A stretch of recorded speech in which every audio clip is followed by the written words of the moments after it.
Hello बच्चों, let's read the question. The question says, a 1.5 meter tall boy is standing at some distance from a 30-meter tall building. The distance of elevation from his eyes to the top of the building increases from 30 degree to 60 degree. As he walks towards the building, find the distance he walked towards the building. तो यहाँ पर एक building है, तो ये मान लीजिए building है 30 मीटर हाई और ये बॉय है जो कि 1.5 मीटर हाइट है, बिल्डिंग से काफी छोटा है, तो डायग्राम में भी ऐसे ही शो करने की कोशिश की हमने। ठीक है, अब ये यहाँ पर क्या दे रखा है कि इस बॉय की आईज का इस बिल्डिंग से जो एंगल ऑफ एलिवेशन है वो 30 डिग्री से 60 डिग्री हो जाता है जब वो बिल्डिंग की तरफ आगे बढ़ जाता है। मीन्स अभी एंगल कितना है, 30 डिग्री। तो एंगल ऑफ एलिवेशन बनाने के लिए हम क्या करेंगे, ये दोनों पॉइंट्स को हमने ज्वाइन कर लिया। मीन्स ये बॉय की आई हो गई और ये बिल्डिंग का टॉप हो गया। ओके, और यहाँ पर बना लेते हैं हॉरिजॉन्टल। तो हॉरिजॉन्टल से जो एंगल बना वो होता है एंगल ऑफ एलिवेशन। ये अभी कितना है, 30 डिग्री। अब ये बिल्डिंग की तरफ आगे बढ़ जाता है तो नई पोजीशन इसकी ये हो गई। ठीक है, तो अब एंगल ऑफ एलिवेशन हो गया है 60 डिग्री। तो फिर से इनको हमने ज्वाइन कर लिया और हॉरिजॉन्टल से एंगल कितना हो गया, 60 डिग्री। ओके, तो ये तो हमारा डायग्राम अप्रोक्सीमेटली बन गया है। पॉइंट्स और ले लेते हैं। मान लीजिए पॉइंट ए है, ये बी है, इसे मान लिया डी, इसे मान लिया एफ, ये हो गया C, suppose this is E, this is G. तो यहाँ पर क्या हो गया, ए सी इज बिल्डिंग, ए सी तो हो गई building, and F ji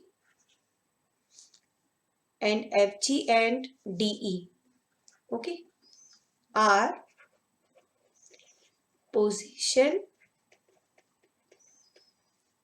positions of boy. ये एफ जी और डीई ये बॉय की दो पोजिशंस हो गई। ओके, एक पर एंगल 30 डिग्री, एक पर एंगल 60 डिग्री। बॉय कितना है, 1.5 मीटर टॉल है, मींस एफ जी और डीई ये दोनों ही हाइट जो है ये होंगी 1.5 मीटर। ठीक है ना, और बिल्डिंग है 30 मीटर टॉल, तो ये एसी पूरा कितना होगा, 30 मीटर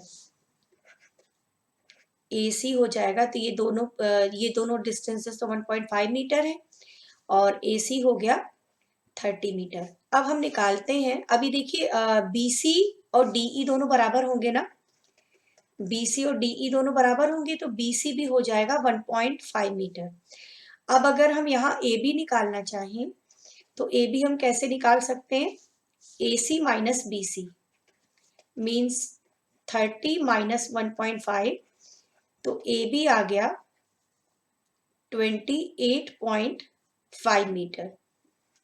ठीक है ना, ये ए से लेकर बी की डिस्टेंस, ये वाली डिस्टेंस आ गई 28.5 मीटर। और साथ ही साथ हमने ये सपोज कर लिया कि जो डिस्टेंस जो इस बॉय ने कवर की है वो डिस्टेंस क्या है, ई जी। इसे हमने मान लिया एक्स मीटर और सीई को मान लिया वाई मीटर।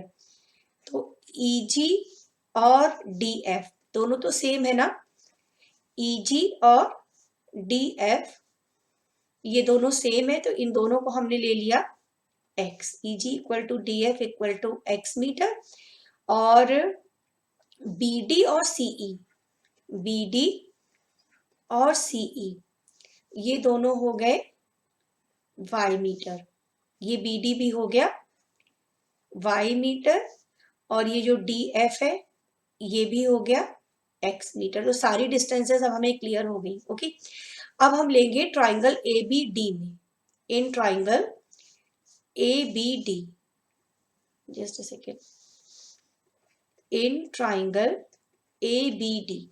तो ट्राइंगल ए बी डी में जो एंगल है वो 60 डिग्री है। ठीक है, तो यहाँ हम फॉर्मूला लगाने जा रहे हैं टेन थीटा का। एंगल 60 है तो हमने थीटा की जगह क्या ले लिया, 60। टेन थीटा क्या होता है, परपेंडिकुलर अपॉन बेस, तो ये हो जाएगा A B upon B D. अब टेन 60 की वैल्यू पुट कर लेते हैं, टेन 60 होता है √3। ओके, ये हो गया 28.5, बी डी को हमने y मान लिया था तो y की वैल्यू आ गई 28.5 अपॉन रूट थ्री। अब इसमें ऐसा करें हम रूट थ्री से मल्टीप्लाई कर दें न्यूमरेटर और डिनोमिनेटर में, तो हो जाएगा 28.5 root three upon three.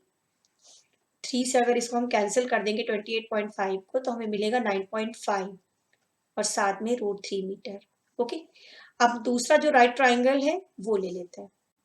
In triangle A B F, तो ट्राइंगल ए बी एफ में एंगल 30 डिग्री है तो tan 30 डिग्री हो जाएगा। ओके, और परपेंडिकुलर है ए बी और बेस कितना है बी एफ। tan 30 होता है 1/√3, ए बी 28.5, बी एफ को हम लिख सकते हैं y plus X, cross multiply कर लेते हैं, then y plus X is 28.5 root three. Okay, y की वैल्यू 9.5 रूट थ्री हम निकाल चुके, plus x equal to 28.5 root three. अब 9.5 रूट थ्री को हम ट्रांसफर कर देंगे राइट हैंड साइड में, so it will be 28.5 root three minus 9.5 root three. Subtraction के बाद ये हमें मिलेगा यहाँ पर 19√3 मीटर। ओके, तो यही हो गई हमारे बॉय की height. So height of boy is, height of boy is 19√3 meter. This is your answer. Okay, hope you understand it well. Thank you.